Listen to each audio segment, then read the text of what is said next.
네, 정치마수다 시작하겠습니다. 진수희 전 보건복지부 장관, 최재성 전 청와대 정무수석 두 분 나오셨습니다. 어서 오십시오. 네, 안녕하세요. 안녕하세요. 이재명 더불어민주당 대표가 피습 15일 만인 오늘 오전에 당무에 복귀했습니다. 복귀 첫 마디가 뭐였는지 직접 들어보시죠. 세상 모든 사람들이 겪는 이 현실적인 어려움의 그 고통에 비한다면 제가 겪은 이런 일들은 어쩌면 사소한 일이라고 생각이 됩니다. 새 벽두에 많은 분들 놀라셨을 것 같은데 제게 주어진 그리고 우리 국민들께서 맡긴 책임을 최선을 다해 수행하도록 하겠습니다. 네, 많은 분들 덕분에 다시 출근하게 됐습니다. 네, 이재명 대표가 퇴원할 때도 그랬고 오늘 당무 복귀하면서 어떤 메시지 나올까 관심이 모아졌었는데 지금 이 화면에는 담기지 않았지만 또 뭐 법으로 죽여보고 펜으로도 죽여보고 그러고도 안 되니 칼로 죽이려 했지만 결코 죽지 않는다 이런 메시지도 나왔고요. 여러 발언이 나왔는데 어떻게 들으셨습니까? 네, 장관님 어떻게 들으셨어요? 지금 저는 저 앞부분은 다 국민께 감사하다는 표현을 좀 길게 말씀하신 거고요. 네. 지금 나오지 않은 부분에 대해서 저는 약간 섬찟하게 느꼈어요. 제가 아까 언급했던 그 부분 말씀하실까요? 그 부분은 굳이 그 부분까지 언급을 꼭 하셨어야 됐나 싶은 생각이 들어서 제가 오늘 그 이재명 대표 그 비교적 빠른 시간 안에 많이 회복하셔서 복귀하신 거 굉장히 다행스럽게 생각을 했는데 그 대목이 되게 마음에 걸리더라고요. 굳이 그런 표현까지 좀 쓰셨어야 됐나. 그냥 걱정해 주셔서 감사하다 한마디 딱 하셨으면 되지 않았을까 싶었거든요. 네, 수석님은 어떻게 보셨어요? 할 수 있는 얘기인데요. 요 전에 이제 퇴원 후에 네. 한 말씀 하신 적 있잖아요. 상대를 죽여야만 하는 이 증오의 정치 더 이상 안 된다. 그때 조금 아쉬웠거든요.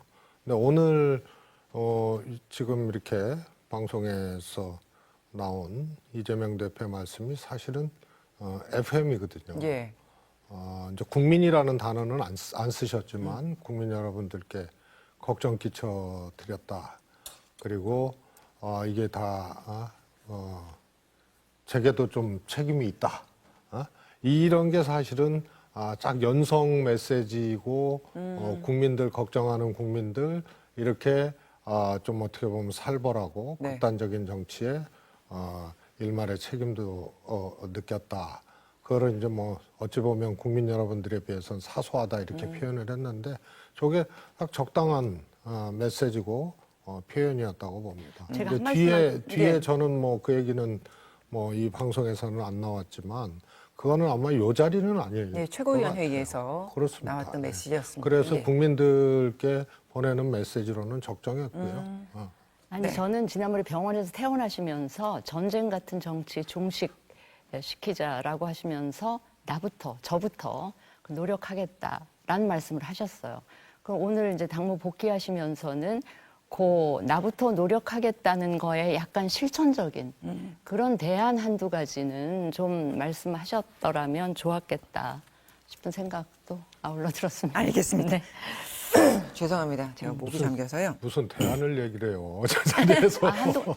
그때도 그런 말씀들 많이 하셨어요. 그러니까 상생의 정치로 나아가겠다. 그 부분을 강조하면서 그러면 나부터는 어떤 것에서 실천적으로 보여주겠다. 이런 부분이 좀 있었으면 좋지 않았을까. 평론가들도 이제 그 부분에 저는 대해서 그거는 좀 덧붙였었거든요. 아니라고 봐요. 다 어떤 정치인의 메시지는 이제 때와 장소와 방식이 있거든요. 예. 그래서 퇴원하거나 혹은 이제 퇴원 후에 첫 업무 복귀를 하면서 어떤 대안까지 이렇게 제시를 하고 이러는 것은 조금 시기적으로나 때와 장소에 조금 잘 안 맞는 부분이에요. 알겠습니다. 메시지에 대한 평가는 거기까지 듣고요. 이 대표가 이제 자리를 비운 사이에 참 많은 일이 있었지 않습니까? 이제 복귀를 했으니까 이재명 대표가 어떤 일부터 가장 먼저 해야 될까요? 제가 보기에 이재명 대표 앞에 떨어진 가장 급한 불은 당 밖에 지금 세게 가동되기 시작한 원심력을 차단하는 것이 아닐까 싶은데 아마 이 대표도 통합을 굉장히 여러 번 강조를 하신 거 보면 지금 일어나고 있는 이 당의 분열적인 조짐들에 대해서 굉장히 긴장하고 위기의식을 갖고 계신 게 아닌가 싶어서 그 부분 굉장히 지금 그 신경이 많이 쓰이실 거고 네. 한 가지 더 말씀을 드리면 아마 지금 보면 한동훈 비대위원장이 전국을 다니면서 광폭 행보를 하고 메시지를 마구 쏟아내고 있지 않습니까? 그거에 대해서 제가 보기에는 홍익표 원내대표께서 그거 방어하느라고 굉장히 급급하신 것 같아요. 막 고군분투하시는 느낌을 받는데 아마 그것도 집에서 병원에서 보시면서 좀 안쓰럽기도 하고 신경이 상당히 쓰이시지 않았을까 싶어서 그런 두 가지 점이 이제 가장 급하게 하셔야 될 일이 아닌가 싶어요. 당내 통합 그리고 상대당에 대한 어떤 대응 네. 이걸 꼽아주셨어요. 가장 시급한 숙제요. 예, 통합을 위해서 노력해야 되는 이 시간은 사실상 지나갔습니다. 원칙과 상식 의원들의 탈당, 이낙연 대표의 탈당, 이런 걸로 이미 통합의 시간표는 지나갔는데요. 이런 이제 이탈과 또 원심력이 이제 현실화된 이런 상황에서 이후에 이제 공천관리나 선거관리 과정에서 네. 추가 탈당이나 그래서 이제 분열이나 이탈을 오히려 가속화하는 이제 후속 현상이 있을 수가 있거든요. 네. 그래서 이런 것을 어떻게 할 거냐. 이미 이제 통합의 시간표는 지나갔어요. 그러나 이제 예. 분열을 더 가속화시키는 이후 공천관리 과정에서의 이탈이나 이런 문제를 어떻게 막아낼 것이냐 이런 게 이제 상당히 이제 고민일 거예요. 그런데 현재까지는 별로 조짐이 좋지는 않거든요. 예를 들어서 자격심사 과정에서 공교롭게도 친명 통과, 비명 제거 이런 것들이 이제 눈앞에 보여졌고 또 누가 봐도 부적절한데 패스되는 경우들도 있었고 또 이제 정봉주 의원이 공교롭게 반명이라고 하는 박영진 의원 지역구에 이제 출사표를 던지고 이런 등등의 문제들이 결국은 이탈을 또 가속화시키는 후속 현상으로 현실화가 되면은 매우 이제 총선 치르는데 어렵게 돼 있거든요. 요 문제가 이제 제일 큰 급선무라고 보고요. 예. 그 다음에 역시 이제 총선 모드로 들어가면서 한동훈 비대위원장이 팔도 사나이가 됐거든요. 팔도를 다니면서 팔도를 사랑하고 팔도와의 인연, 연고를 이제 강조하는 옛날에 이제 이해창 총재가 그렇게 얘기를 해서 네. 미국 빼고는 다 연고가 있다 이런 이제 우스갯소리도 하고 그랬는데요. 이거는 이제 여의도 문법에서도 사실 조금 사라졌거든요. 근데 50대 젊은 비대위원장, 집권당의 비대위원장이 사라진 여의도 언어를 다시 끄집어내서 조금 이 세련된 화장에는 좀 안 어울리는 어법을 구사하고 있는데 그 반면에 이재명 대표는 이제 퇴원하시고 당무 네. 복귀하셨지만 가사노동 전업주부처럼 지금 돼버렸어요. 그건 무슨 뜻이세요? 왜냐하면 안에 예. 이제 통합의 문제, 공천 관리의 문제 이런 이제 문제들 특히 총선을 치르려면 이제 국민들에게 제시하는 대표 정책도 있어야 되고 또 각 권역별로 공천구도, 인물구도를 잘 짜야 되는데 국민의힘은 그것이 성공하든 실패하든 그런 것을 권역별로 이렇게 퍼즐을 맞춰가는 것들이 눈에 보여요. 예를 들어서 이제 수원 같은 경우에 뭐 영입도 아닌데 영입이라 그러더라고요. 이미 대선 때 윤석열 캠프에 결합했던 예. 이소정 교수를 예를 들어서 수원, 그 다음에 박문규 3개월하고 장관 그만두고 출마시키고 그 다음에 또 영입 인사가 있다는 거예요. 이렇게 권역별로 전략들, 인물 전략들을 짜나가는 것을 하고 있다. 이런 반면에 민주당이 그 흔적이 준비는 하고 있는지 몰라도 잘 안 보이거든요. 예. 그래서 자칫 잘못하다가 이런 등등의 문제가 발길에 채여가지고 네. 전업주부, 가사노동 전문가가 돼버리면 이거는 참 총선 치르기 어려운 상황이다. 알겠습니다. 그래서 요 세 가지를 지금, 좀 예. 말씀드립니다. 외부를 향해서 에너지를 내야 되는데 당 내부적으로 이제 수습해야 되는 과제들이 일단 많아 보인다 이 말씀이세요. 그 주부 발언은 예. 근데 저는 최재성 수석님 그 통합의 시간은 끝났다 그러는데 저는 전혀 안 끝난 것 같고요. 네. 이 통합이라는 그 주제는 공천 끝날 때까지 아니면 선거 끝날 때까지 계속 신경을 써야 될 수밖에 없는 그런 거라고 보고요. 지금까지의 그 후보 검증위원회인가요? 그 결론을 보면 그 바깥에서 그런 지적을 하잖아요. 친명 횡재, 비명은 횡사. 저는 그 제가 보기에도 지금까지의 적격 부적격 판정을 놓고 보면 이 지적이 그렇게 과한 지적이 아니다 싶은 생각이 들기 때문에 저는 공천이 끝나는 시간까지 통합 문제는 계속 이재명 대표를 괴롭힐 것 같고요. 아까 우리 한동훈 비대위원장 철진한 여의도 문법을 구사하고 계시다 했는데 요즘은 또 젊은이들 사이에 레트로도 그 유행이기 때문에 그게 또 시대의 흐름에 그게 거스르지는 또 않는다? 트렌드 아닐까요? 알겠습니다. 그 하나씩 좀 자세히 부분 얘기를 좀 해보도록 하겠습니다. 그러면 현역 의원들의 탈당이 앞으로도 이어질 것인지에 대해서는 서로 다른 시각들이 있습니다만 당 차원에서 이제 더 이상의 이탈을 막기 위한 대책이 지금 필요한 시점이다 이렇게들 보는데요. 그게 바로 그 대책으로는 바로 공천이다 이렇게 그렇죠. 보십니까? 공정한 공천. 그 공천에 그 이의를 제기하거나 도저히 억울해서 이거는 내가 용납할 수 없다. 이런 분들이 생기면 바로 이 원심력이 끄는 대로 끌려갈 수도 있는 가능성이 있기 때문에 네. 그런 점에서 통합의 시간은 계속 가져갈 수밖에 없고 공천이 공정하게 과연 진행되는지 어쩌는지를 이재명 대표가 잘 관리를 하셔야만 이 원심력을 차단할 수가 있지. 안 그러면 많은 민주당은 국민의힘에 비해서 현역 의원들 숫자가 또 엄청 많잖아요.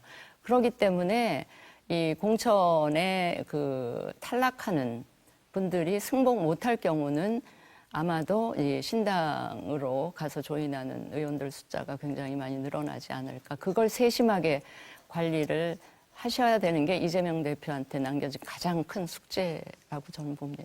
아까 이제 예비 후보 자격 심사 논란도 언급을 네. 해주셨고 또 민주당 내에서는 성비위 의혹 인사들도 도마에 올랐는데 이 가운데 현근택 민주연구원 부원장은 결국 어제 불출마를 선언을 했습니다. 임혁배 공관위원장이 단호하게 대응하겠다 이렇게 밝히기도 했었는데 어제 이 불출마 선언은 어떻게 보셨어요? 우선요, 어거지로 뭘 친명이라고 해서 어거지로 뭘 하려고 그러면요, 될 것 같아도 결국은 안 돼요. 예를 들어서 광주에도 광의원 후보가 있었잖아요. 자격심사 통과됐는데 결국은 이제 불출마했어요. 그게 이제 역시 이제 그런 여러 가지 의혹 때문에 그렇거든요. 그래서 친명이라 하더라도 무리수를 두게 되면은 결국은 본인도 못 나와요. 그거는 정치권에서 총선 앞두고 여러 가지 사례가 있습니다. 권력의 핵심부에 있었던 정치인인데도 문제가 되는데 힘으로 그거를 공천 자격을 주려고 그랬다가 실패한 경우, 심지어는 받았다가 출마도 못하는 경우, 이런 것들이 다 예민하고 복잡한 어떤 정치 상황 속에서 그렇게 될 수밖에 없거든요. 네. 문제는 상황 관리 능력이에요.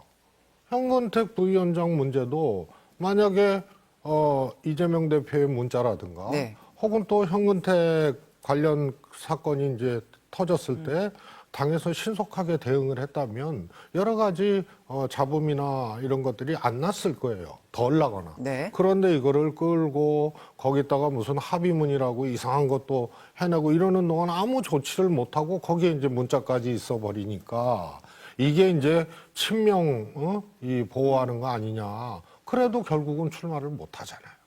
그렇게 되는 거예요. 그래서 이런 것들이 이제 상황 관리의 내용에 있는 건데 공천 혁신은커녕 양당이 똑같아요. 공천 혁신을 하려면 결국은 헌신과 공정이 전제돼야 되거든요. 예. 근데 헌신이 없어요. 국민의힘은 뭐 장제원 의원 등등은 헌신이라고 보기에는 뭔가 석연치 않게 본인들이 포기할 수밖에 없는 어떤 그런 상황 아니었는가. 이렇게 보여지기 때문에 그건 헌신이 아니고. 민주당은 없어요, 아무것도. 그런데 공정하지도 않다고 생각이 돼. 그러면은 이게 나중에 어려움에 봉착하는 거고, 제가 몇 번 말씀드렸지만은 2012년 민주당 승리, 2016년 총선 국민의힘 승리였는데 당시에 네. 결과가 거꾸로 난 게 이런 상황 관리를 엉터리로 하거나 헌신과 공정이 결격되고 불공정과 소위 말해서 진박감별 혹은 또 주류 중심의 공천 이런 것들이 이루어지면서 예상 밖의 결과들이 나게 된 거죠. 양당이 지금 똑같은 숙제에 직면해 있습니다. 예. 자, 그럼 박영진 의원이 성비위 의혹 트로이카가 공천 국면을 끌어가면 당이 망하는 길이다 이렇게 강하게 비판을 하기도 했는데 그 대상이 된 정봉주 전 의원은 오늘 법적 대응까지 거론하면서 출마하겠다 이렇게 또 못을 박았습니다. 자, 이런 분위기가 민주당의 총선을 앞두고 영향을 주지 않기 위해서 어떻게 수습을 해야 됩니까? 그러니까 이제 우선 현근택 부원장의 경우는 선제적 조치를 했더라면 같은 불출마 선언을 하고도 훨씬 더 효과가 좋은 쪽으로 작동을 했을 텐데 결국 불출마하고도 별로 좋은 그 평가를 못 받는 이런 안타까운 상황이 되어버렸고요. 네. 지금 정봉주 의원의 경우는 물론 이제 대법까지 가서 무죄 판결을 최종적으로 받았기 때문에 법적 형식 논리상으로는 이 성비랑 연결시키면 안 되는 거지만 정치권에 있는 오랜 관행이자 습성은 뭐가 있냐면 팩트보다는 어떻게 인식되느냐가 굉장히 더 중요하거든요. 그러니까 우리 정봉주 의원이 대법까지 가서 무죄 판결이 났다. 이걸 잘 모르시는 일반 국민들은 그때 정봉주 의원 그 사건이 미투가 한참 얘기되던 그 와중에 드러났잖아요. 그랬었기 때문에 많은 국민들이 정봉주 의원의 그 사건을 기억하는 많은 국민들은 그냥 그런 일이 있었다고 기억만 할 뿐이지 무죄 판결 받은 것까지는 잘 몰라요. 그러니까 많은 분들의 인식이 정봉주 의원 입장에서는 굉장히 억울하고 승복하기 힘들겠지만 그런 인식으로 자리 잡고 있는 것만은 지금 분명한 것 같아요. 예. 그런 점에서 정봉주 의원의 경우는 민주당에서 참 굉장히 어떻게 처리하기가 좀 난감한 사례일 것만은 분명한데 또다시 이걸 정봉주 의원이 법적으로 접근을 하겠다니까 뭐 그거에 어쩌겠습니까? 그 양반 권리인데 네네. 그래서 그거는 좀 지켜봐야 될 텐데 어쨌든 민주당의 전체 공천이나 선거 분위기에는 별로 안 좋은 영향을 줄 것 같긴 합니다. 국민의힘은 공천 과정에서 현역들을 탈락시키고 그 자리에 영입 내지는 이제 낙하산 공천을 할 수밖에 없는 그런 상황이거든요. 네. 그래서 현역을 대거 컷오프를 시켜야 돼요. 그래서 굉장히 조금 뭐라 할까요? 폭력적으로 좀 진행되는 방식일 수밖에 없다. 그런데 그 폭이 상당하거든요. 그런데 그런 반면에 집권당이기 때문에 이걸 관리할 수 있는 여건은 야당에 비해서는 상대적으로 괜찮습니다. 상대적으로. 네. 가령 뭐 현역 의원에게 다른 어떤 일할 수 있는 기회를 또 다른 방식으로 준다든가 뭐 이런 걸로 좀 일부분 조정도 가능하고 또 대통령이 있고 집권당이고 이러기 때문에 힘이 있거든요. 그러나 방식은 폭력적이지만 하여튼 관리할 수 있는 거는 야당에 비해서는 상대적으로 여건이 상대적으로 좋긴 하다. 네. 그런데 민주당은요 그런 게 없거든요. 그러니까 정봉주 의원의 경우에는 첫 번째가 공교롭게도 반명이라고 불려지는 박용진 의원 아니에요. 그 지역에 친명이라고 구분되어지는 연수원장 정봉주 의원이 가니까 자객공천이나 반명 제거라는 이 프레임에 딱 들어맞는 대표 지역이 되는 거거든요. 그러면 이런 문제를 어떻게 할 거냐. 이게 당 지도부의 능력이에요. 어떻게 해야 됩니까? 우선은요. 예. 정봉주 의원이 출마 자격이 있던 없던 좀 대법원 문제는 조금 다른 점이 있어요. 그거는 정봉주 의원하고 이 소송했던 언론사에 대한 이제 예, 이 그 부분 무혐의 민사입니다. 예. 문제고 미투는 당사자 간에 무슨 뭐 그렇습니다. 소송이 진행된 건 아니거든요. 그런데 아무튼 그 문제로 새롭게 또 논란이 되고 논쟁이 되면 그냥 당이 손해인 거죠. 국민들이 어떻게 생각하겠어요. 예. 그래서 새로운 논란을 촉발시키는 하나의 불씨가 지금 돼버린 거란 말이에요. 이 두 가지 측면이 있는데요. 꼭 저 지역이어야 되느냐.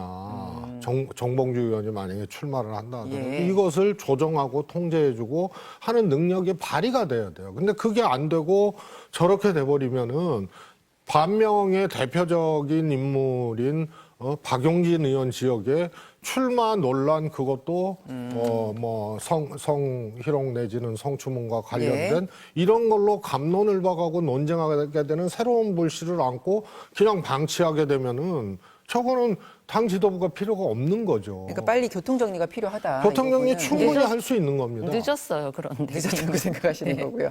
자, 그러면 이 대표가 이제 복귀를 했으니 지금 당면한 숙제, 과제 지금 언급을 하고 있는데 지금 공천 부분 이탈을 어떻게 막을 것인지 이런 걸 거론해 주셨고요. 지금 한 가지만 더 짚어보면 그 피습 사건과 관련된 여진이 계속 이어지고 있지 않습니까? 그래서 국민권익위가 응급 헬기 이송했던 그 부분에 특혜가 있었는지 조사에 들어갔고요. 민주당은 피습 사건 수사와 관련해서 수사가 미흡하니 전면 재수사하자 이렇게 요구를 계속 하고 있는데 이 국면은 어떻게 선거에 영향을 미치게 될까요? 아니면 어떻게 지금 수습을 해야 되는 겁니까? 아니, 저는 이 상황을 가지고 민주당의 대응을 볼 때 정말 민주당이 과반을 훨씬 웃도는 의석이 있고 또 불과 몇 년 전에 이 집권당이었던 이 민주당이 지금 이 상황 관리를 참 잘 못하고 있는 것 같다. 그러니까 사실은 이 정도 야당 대표에 대한 테러가 있으면 뭐 이런 사건을 가지고 정치적인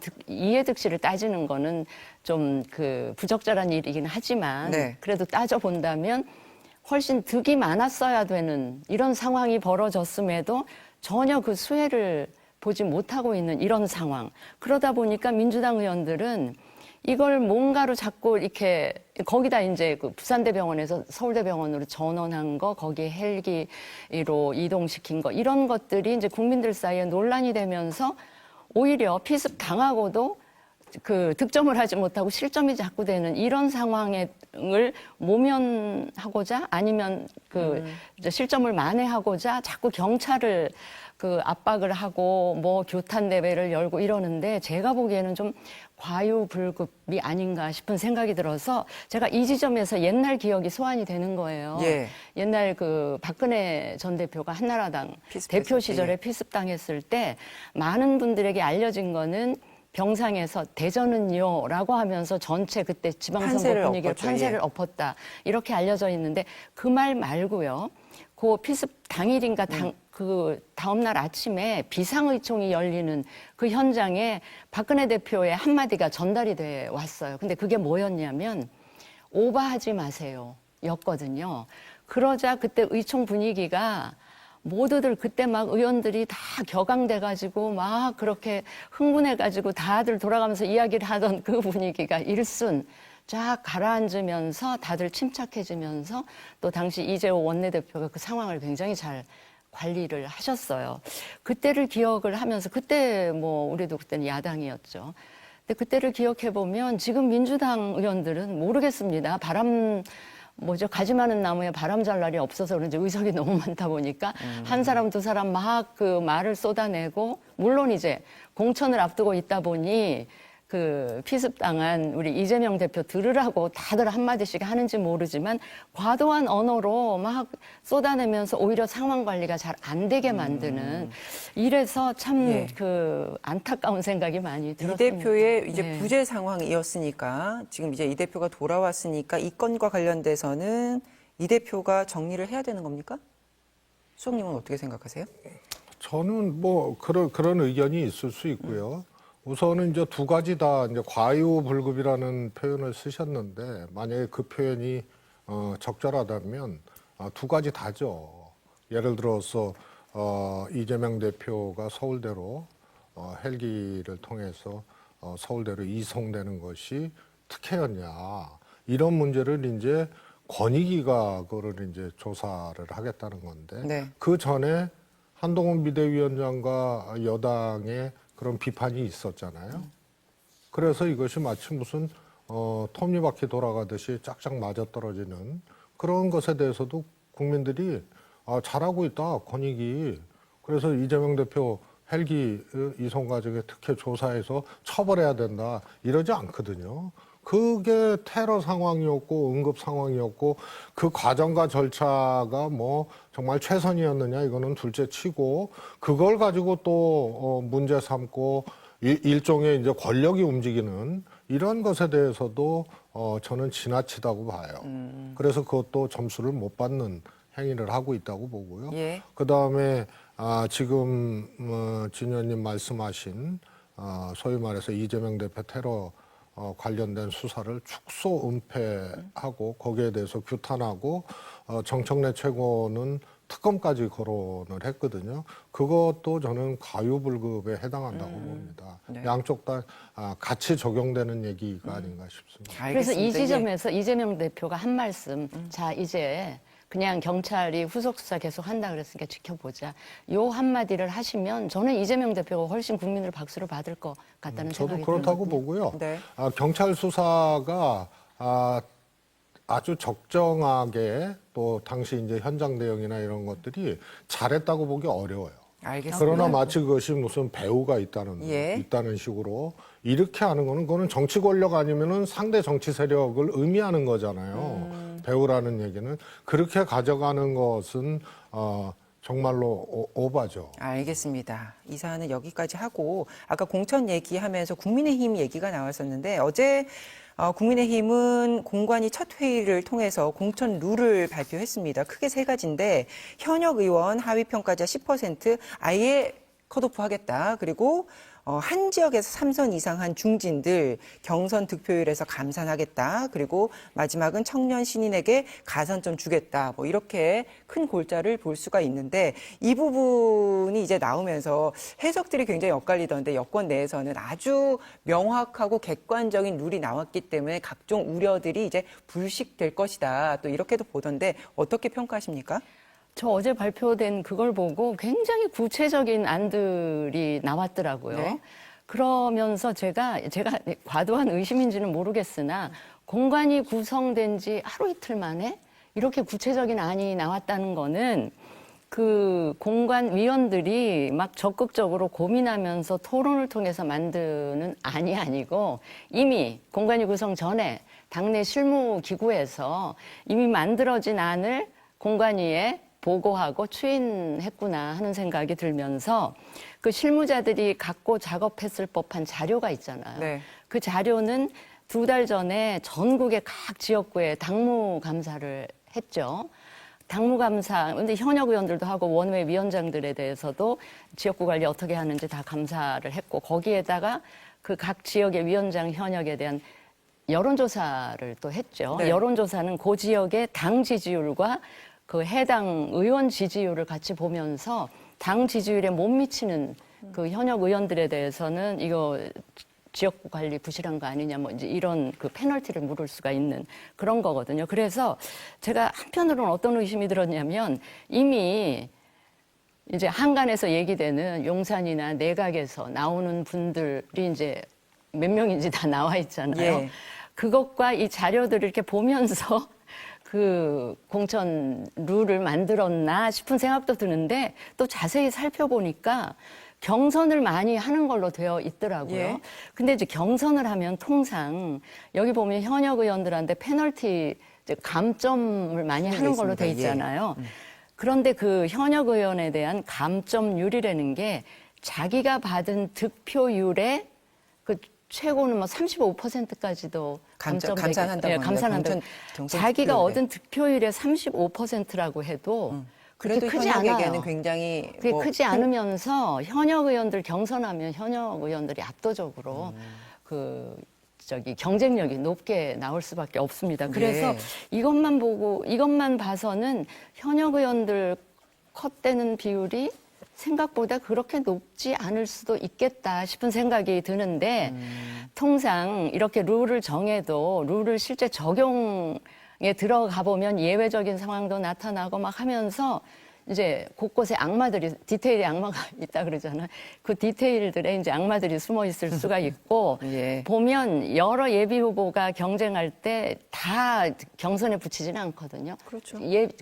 컷오프를 하죠. 컷오프 과정에 또 어떤 일이 벌어지는지 그래서 더 구체적인 걸 봐야 이게 공정한지 아니면 정말 이기는 공천을 하려는 건지는 조금 봐야 될 것 같습니다. 이것만 오늘- 갖고는 잘 모르겠어요. 그래요. 오늘 네. 이제 정영환 공관위원장은 어제 이제 10% 현역 하위 평가자 10% 컷오프 하니까 이제 7명이다. 이렇게 했었는데 실제로 규칙을 적용하면 7명보다는 더 많을 것이다. 이제 이렇게 얘기를 했더라고요. 그래서 해당이 될 수 있는 어떤 현역 의원들의 동료가 앞으로 잇따를 것인지 그 부분은 어떻게 보세요? 민주당은요, 그러니까 전략 지역 있잖아요. 현역이 출마할 수 없거나 혹은 탈당하거나 이런 지역은 전략 지역으로 지정을 해요. 국민의힘도 마찬가지거든요. 그 지역 빼고는 다 경선이거든요. 예. 그러니까 조금 이 지적받았던 게 뭐냐면 자격 심사에서 이 정무적 판단을 해서 그야말로 기본 자격 심사인데 여기서 이제 경쟁자를 잘라버리거나 뭐 이런 이제 꼼수들이 좀 있을 수 있고 전략 지역 말고는 다 경선을 하게 돼 있는데 저 국민의힘 공관위에서 발표한 저 룰은 굉장히 잘 설계된 거예요. 그러면 잘 설계됐다는 얘기는 뭐냐면은 본래의 목적에 충실한 설계라는 거죠. 그럼 본래의 목적은 뭐냐? 현역을 많이 파내야 돼요. 네. 아니면 수요 공급이 안 맞아요. 그래서 민주당도 국민의힘도 제가 보기에는 전략 지역이 40개 지역 가까이 저는 나올 거라고 보거든요. 예. 민주당 지금 17개 발표했는데 그럼 나머지 20여 개는 그럼 어느 지역이냐.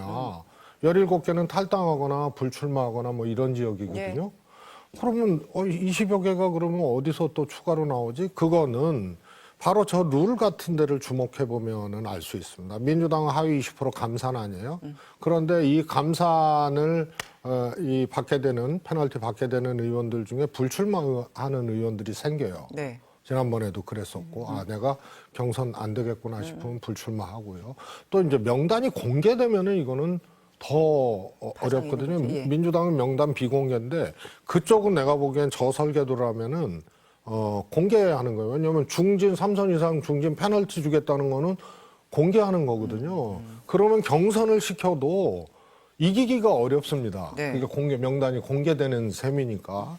그 다음에 앞서 10% 말고 또 페널티를 받는 사람 명단이 유출될 거냐. 요 점이 하나 이제 제가 보기에는 중진의 경우에는 명단이 공개된 거와 똑같다. 네. 그러면 지역에서 경선을 하더라도 저 중진이니까 페널티를 받았으니까 세대 교체해야 될 교체해야 될 사람이구나. 이런 이제 인식이 퍼지게 되면서 경선이 어려워지고요.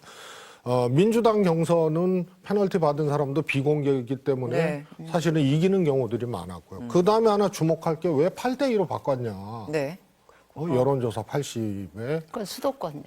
그러니까 왜 8대2로 바꿨느냐의 문제거든요. 예를 들어서 그거는 이제 여론을 중시하겠다는 얘기인데 네. 수도권에도 현역 의원이 지난번에 국민의힘은 많이 졌지만 몇 분들 계시잖아요. 만약에 여기도 교체 대상에 들어가게 되면 여론에 바로 영향을 받게 됩니다. 예를 들어서 3선 이상 중진이 있다거나 이런 분들은 페널티를 받게 되면 교체 대상으로 인식되어지기 때문에 네. 그것도 당원 관리를 지금 민주당의 경우에는 이재명 대표를 지지하는 강성당원들이 상당히 여론을 주도하고 실질적으로 표의 영향력도 굉장히 크거든요. 네. 당내 경선에서. 근데 국민의힘의 경우에는 특정되지가 않은 거예요. 윤석열 대통령이 모은 당원들이 아니고 각각 지역구의 의원들이 관리하고 있을 가능성이 크기 때문에 수도권의 경우에도 만약에 그 페널티를 받은 대상이 된다 그러면은 여론조사 비율을 높여놓음으로써 조금 더 교체 가능성을 높이게 되는 그런 룰이 되겠습니다. 네. 그 한동훈 비대위원장이 어제는 인천에 갔을 때, 원희룡 전 장관이 이재명 대표와 맞붙겠다 이렇게 선언을 했고요. 오늘은 또 한동훈 비대위원장이 마포를 갔는데 정청래 최고 그 지역구에 김경률 비대위원 출마하겠다 오늘 이렇게 선언을 했습니다. 이 대목은 어떻게 보셨어요? 저는 어제 그것도 인천인데 계양구 네. 부근에서 그 신년 인사회를 하지 않았습니까? 근데 거기에 원희룡 전 장관이 가서 아주 드라마틱한 방법으로 출마 선언을 한 거예요. 거기에 한동훈 비대위원장이 포옹해주면서 거기는 공천이 거의 확정된 거나 다름없다는 느낌을 주잖아요. 이게 저는 그 타이밍상으로 볼 때 굉장히 좋았다는 생각을 하는 게 이재명 대표 복귀 전이기도 하고 이재명 대표가 지금 출마하는지 불출마하는지 출마하면 비례로 가는지 계양구에 계속 나오는 거 아직 결정은 안 됐잖아요. 네. 근데 원희룡 전 장관이 이렇게 함으로 해서 지금 이재명 대표는 그 지역에 출마하지 않으면 안 되는 상황으로 지금 만들어진 것 같아요. 안 그러면 이제 약간 도망가는 모양새로 비춰질 수가 있으니까 그런 효과가 있었던 것 같은데 근데 한 가지 제가 우려되는 거는 네. 원 전 장관이 저기에 출마를 하게 되면 물론 이제 한 가지 더 추가적인 효과는 이재명 대표가 그 지역이 이제 이 국민적 관심 대상 지역이 되면서 이재명 대표가 지역구에 좀 몰두를 더 해야 되고 전국 다른 지역의 유세 지원 같은 게 조금 발이 묶이는 그런 효과, 국민의힘 입장에서 보면 그런 거는 있는데, 아시다시피 원희룡 전 장관이 국토부 장관을 역임하면서 여러 가지 정책과 관련한 논란들이 좀 있었잖아요. 네. 대표적인 게 이제 양평 고속도로 문제인데, 만약에 원 장관이 저기 이제 출마를 하게 되면 그것도 당 대표랑 붙게 되는 그 상대 후보인데, 민주당에서 가만히 있겠습니까? 원 장관의 그 양평 고속도로 문제는 당연히 들고 나오게 되고, 그러면 또 대통령 처가 문제, 김건희 여사가 또 소환이 되는 이런 거는 국민의힘 입장에서는 좀 우려되는 그런 부분이다. 네. 뭐 그런 생각이 듭니다. 예. 그래서 이제 오늘 예. 어제 저 효과가 있었다고 생각을 했는지 오늘은 서울시당의 신년 인사회 하면서 마포에 네. 이제 김경률 그 비대위원을 정청래 의원이랑 붙이겠다라는 또 발표를 이어서 하신 게 아닌가 싶습니다. 국민의힘은 수도권에서 한 자리가 지금 아쉽습니다. 그래서 굉장히 치밀하게 전략을 세우고 있을 텐데 이 두 인물 그렇게 대결 구도 만드는 거 승산이 있을까요? 저는 말씀드렸지만요. 저것이 선거가는 방식이고 좋은 방식이냐 이런 것에 대한 평가를 떠나서 뭔가 저렇게 디자인을 하고 퍼즐을 맞춰가고 있거든요. 그래서 선거라는 게요. 253개 지역구의 인물 대결 구도를 어떻게 만들 거냐, 어떻게 공천을 할 거냐도 중요하지만 네. 권역별로 혹은 권역별 간의 벨트화 전략을 어떻게 할 거냐. 그다음에 격전지 대표 상품들을 어떻게 만들 거냐. 이런 것들이 전체 선거 판세에 다 영향이 있는 거거든요. 그래서 잘한 거든 못한 거든 네. 성공하는 방식일지 아닐지는 모르겠으나 하여튼 뭔가를 저렇게 맞춰가고 있는 것은 제가 보기에는 준비가 돼 있고 실행을 지금 하고 있다는 그런 점에서 민주당이 그런 게 현재까지는 안 보이거든요. 네. 그리고 제가 알기로도 그런 고민들이 구체화되고 있는 것 같지가 않아요.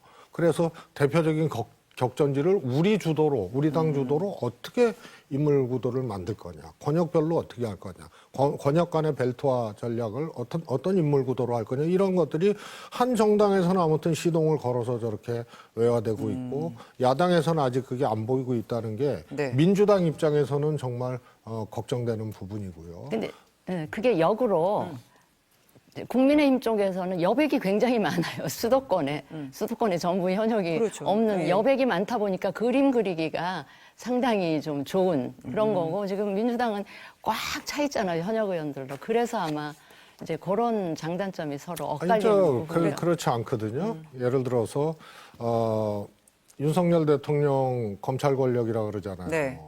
그리고 비대위원장도 검찰 출신이에요.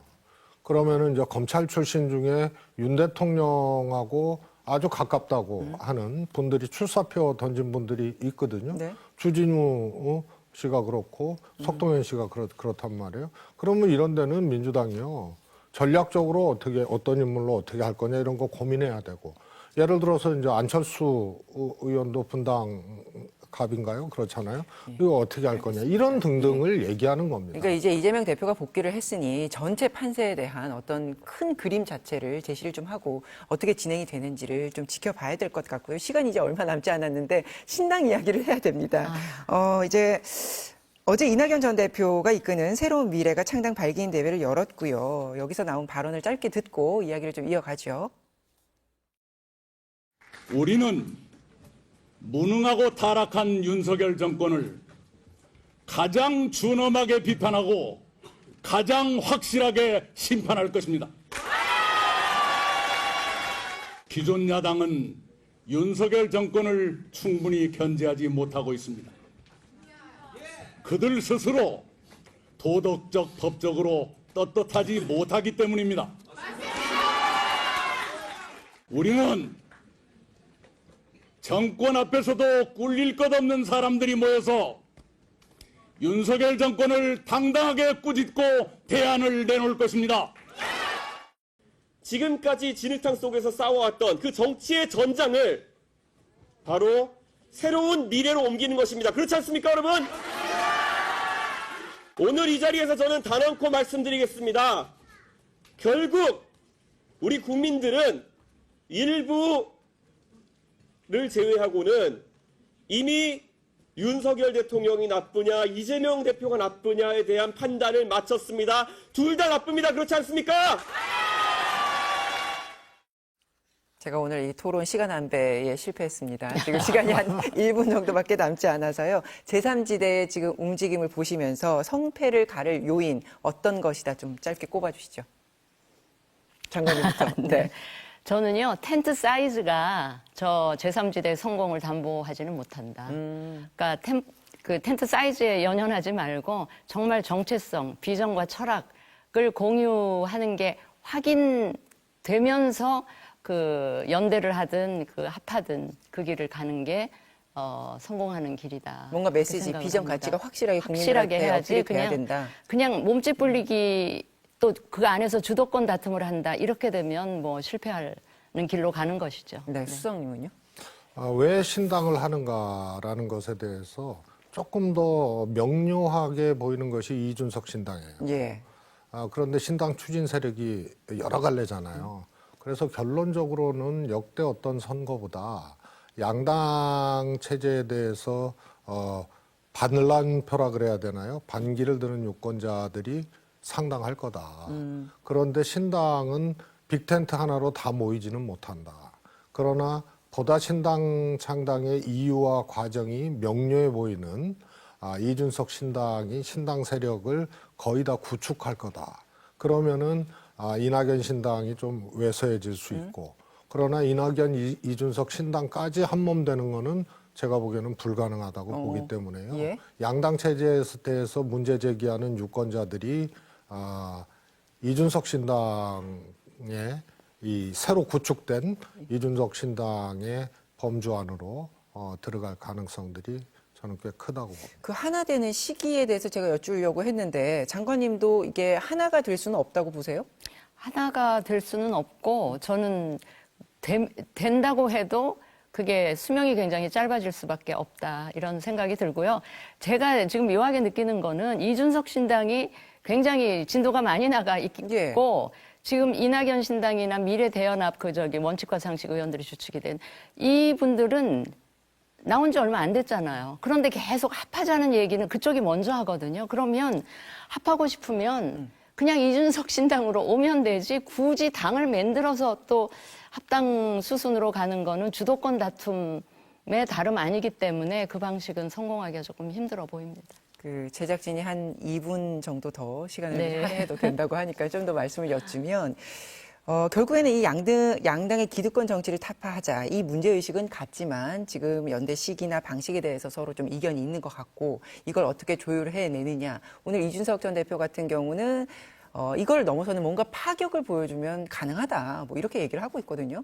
못 넘어선다고 생각을 하는 거죠. 아, 그러세요? 이준석 대표가 이낙연 대표에게 세 가지를 얘기를 했잖아요. 뭐 엄중 낙연 이미지 안 된다.